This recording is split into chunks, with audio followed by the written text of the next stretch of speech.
Friends, ఇప్పుడే అందిన వార్త. ఎన్నికల వేళ ప్రభుత్వ ఉద్యోగుల సస్పెన్షన్ అంటూ వార్తలు అయితే వస్తున్నాయి. మరి దేనికి సస్పెన్షన్ ఏంటి అనేది చూసేద్దాం ఫ్రెండ్స్. వివరాల్లోకి వెళ్ళే ముందు దయచేసి లైక్ చేసి, షేర్ చేసి, సబ్స్క్రైబ్ అయితే చేయండి ఫ్రెండ్స్. అయితే పార్లమెంట్ ఎన్నికల వేళ డ్యూటీలకు హాజరు కాని మరో 40 మంది వివిధ విభాగాలకు చెందిన అధికారులపై హైదరాబాద్ జిల్లా ఎన్నికల అధికారి రొనాల్డ్ రోజ్ సస్పెన్షన్ వేశారు. ఎన్నికల శిక్షణకు హాజరు కావాలంటూ ఎన్నిసార్లు మెసేజ్లు చేసినా హాజరు కాకపోవడంతోనే వారిపై సస్పెన్షన్ వేస్తున్నట్లు వివరించారు.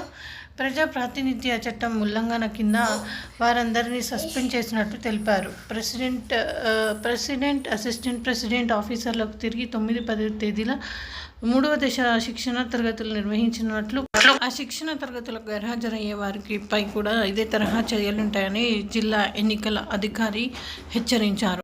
వేటుపడిన అధికారుల వివరాలు ఈ విధంగా అయితే చాలామంది ఉన్నారండి.